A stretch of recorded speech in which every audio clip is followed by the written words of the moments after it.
भारत समंदर से तेल देखिए कैसे निकालता है। इसी साल 17 मई को ताउते नाम के तूफान ने जब अरब सागर में रफ्तार पकड़ी तो उसकी चपेट में ONGC के तेल के कुएं में काम करने वाले लोग भी आ गए। तेल का यह कुआं मुंबई के समंदर में काम कर रहा है। एक अनुमान के मुताबिक जिस वक्त तूफान ताउते ने वहां तबाही मचाई तब उस जगह पर करीब 800 लोग काम कर रहे थे। तूफान की रफ्तार लगभग 200 किलोमीटर प्रति घंटे थी। समंदर में 30 से 35 मीटर तक ऊंची लहरें उठ रही थी। इस सब के बीच करीब 800 लोगों की जिंदगी पर खतरा मंडरा रहा था। ऐसे मुश्किल मौके पर भारतीय नौसेना ने एक साहसिक रेस्क्यू ऑपरेशन चलाया। बेहद तेज हवा और ऊंची लहरों के बीच भी नेवी के हेलीकॉप्टर्स ने उड़ान भरी और सैकड़ों लोगों को सुरक्षित जगहों तक पहुंचाया। लेकिन लाख कोशिशों के बावजूद 89 लोग लापता हो गए। इनमें से 50 से ज्यादा लोगों के शव समंदर में खोजे गए, जबकि कई लोगों का कोई सुराग नहीं लग पाया, यानी वो लापता रह गए। यह हमारे देश में समंदर में हुआ अपनी तरह का बड़ा हादसा था। इन सब के बीच सवाल उठता है कि क्या तेल के कुओं पर काम करना वाकई इतना रिस्की है? क्या लोग वहां जान की बाजी लगाकर काम करते हैं? तेल के रिग या कुओं पर काम करने का तरीका क्या है? यानी कैसे भारत समंदर के भीतर से तेल निकालता है? इन सारे हम सवालों का जवाब जानने के लिए हमारे इस वीडियो को अंत तक जरूर देखिए।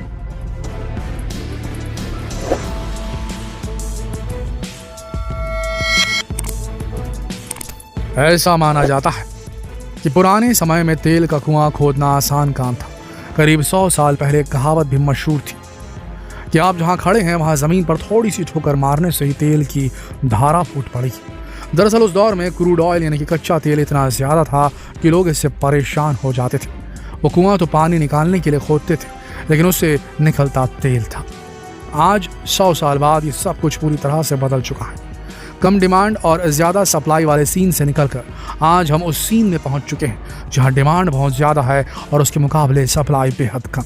यानी आज हम ऐसे दौर में पहुंच चुके हैं जहां तेजी से बढ़ती हुई डिमांड को फुलफिल करने के लिए कच्चे तेल की आपूर्ति की भरसक कोशिशें की जा रही हैं।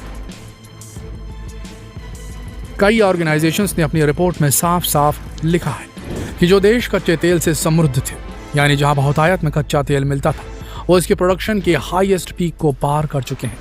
यानी दुनिया भर की तेल से संबंधित जरूरतें हाशिए पर आ सकती है। हालांकि इस दौरान डिमांड में कहीं कोई कमी नहीं हो रही। गाड़ियां बढ़ती ही जा रही हैं, फैक्ट्रियां खुलती ही जा रही हैं। इसका सीधा मतलब है कि अब नए कुओं की पहचान कर उन्हें खोदने का वक्त आ चुका है। अब असल बात यह है कि जब हमारी धरती का 70% हिस्सा पानी ही है, तो ऐसे में तेल के लिए समंदर में खुदाई करने के अलावा कोई और विकल्प बचता भी तो नहीं। और आज भारत समेत दुनिया के ज्यादातर देश यही तो कर रहे हैं। दुनिया भर में समंदर की तलहटी से तेल निकालने का काम होता है। तकनीकी रूप से एक काफी मुश्किल काम है। पहले तेल का कुआं ढूंढना और फिर वहां ऑयल रिग्स बनाना, ये काफी खर्चीला काम भी है। तेल के कुओं से तेल निकालने के सिस्टम को समझने से पहले ऑयल रिग्स यानी कि ऐसे कुओं के हिस्सों को समझना होगा। सबसे पहले तो ये जान लीजिए कि ऐसे तेल के कुएं पूरी तरह से समंदर में तैरते हुए स्ट्रक्चर है। मतलब जब चाहे सब कुछ समेट कर किनारे लगाए जा सकते हैं।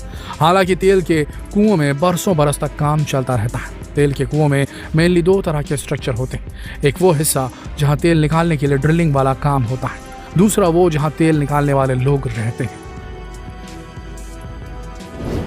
जिस हिस्से में ड्रिलिंग का काम होता है वहीं से कच्चा तेल प्रोसेस होने के लिए आगे भेज दिया जाता है। यही तेल ऑयल रिफाइनरीज में पहुंचकर हमें और आपको पेट्रोल, डीजल, केरोसिन के रूप में उपलब्ध होता है।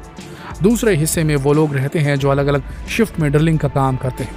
इसी हिस्से में कार्गो शिप्स भी होते हैं जिनसे माल ढुलाई का काम किया जाता है। मतलब कच्चे तेल को किनारे तक लाने और भारी मशीनरी को तेल के कुएं तक पहुंचाने जैसे काम इससे किए जाते हैं। इस पूरे तामझाम को निपटाने के लिए सैकड़ों लोगों को रखा जाता है।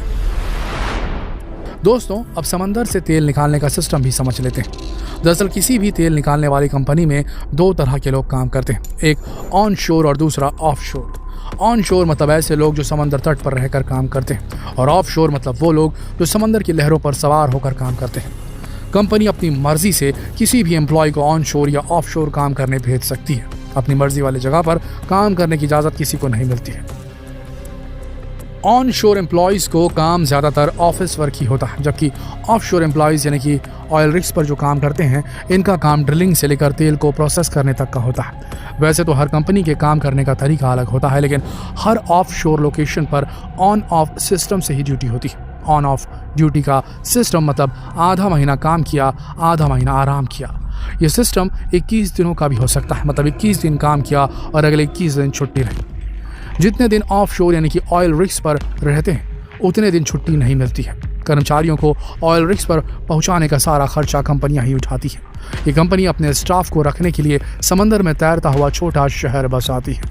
मुंबई तट के करीब तूफान में मारे गए ONGC के कर्मचारी ऐसे ही रिहायशी यूनिट्स में रहते थे।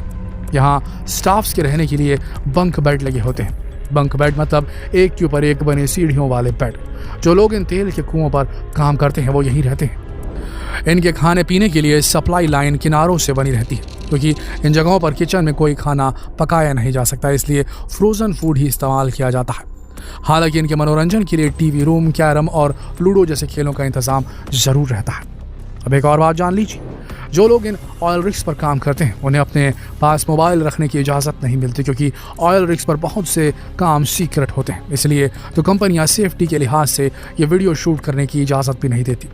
यहाँ लैपटॉप, कंप्यूटर तो होते हैं, लेकिन इंटरनेट की सुविधा बहुत सीमित रखी जाती है। ऐसी जगहों पर कंपनी का इंट्रानेट काम करता है, जिसमें लिमिटेड वेबसाइट्स ही चलती है, कोई सोशल मीडिया साइट नहीं चलती। इन लोगों को काम काज के अलावा पानी में सर्वाइव करने की ट्रेनिंग भी दी जाती है, यानी अगर वो पानी में गिर गए तो खुद को कैसे बचा कर रखेंगे जब तक कि उन तक मदद न पहुंच जाए, ये सिखाया जाता है। हालांकि अगर तूफान आ जाए तो खुद को कैसे बचाएंगे ये समझना मुश्किल नहीं है। तो ऐसी होती है ऑयल रिग्स पर काम करने वाले लोगों की जिंदगी। उन्हें तेल के कुएं में काम करने के लिए ऐसे मुश्किल सिचुएशन से जूझना पड़ता है। दोस्तों, समंदर में जहाँ कहीं कच्चे तेल का भंडार मिल जाता है तो वहाँ फ्लोटिंग ऑयल रिग्स बना दिए जाते हैं। फिर समंदर की गहराई तक ड्रिलिंग की जाती है। कई बार तो ये खुदाई 1000 फीट तक भी होती है, और फिर जैसे ही कच्चा तेल मिल जाता है तो फिर सक्शन पाइप्स के जरिए तेल को खींचकर बाहर निकाल लिया जाता है। समंदर के अलावा भी कई ऐसी जगह हैं जहां कच्चे तेल का भंडार मिलता रहता है। ऐसी जगहों पर भी ड्रिलिंग करके तेल बाहर निकाला जाता है और फिर उसे ऑयल रिफाइनरी में प्रोसेस के लिए भेज दिया जाता है। तो दोस्तों, उम्मीद है कि वीडियो में दी गई जानकारी से आपके ज्ञान में बढ़ोतरी ज़रूर हुई होगी। आप जान पाए होंगे कि तेल के कुओं में काम करना कितना मुश्किल होता है। तो अब इस ज्ञान को और लोगों तक पहुंचाइए और उसके लिए वीडियो को ज़्यादा से ज़्यादा शेयर कीजिए फेसबुक पर, व्हाट्सएप पर, यूट्यूब पर। कल फिर मिलेंगे एक और दिलचस्प वीडियो में। तब तक के लिए आप सबका इस वीडियो के अंत तक बने रहने के लिए दिल से धन्यवाद।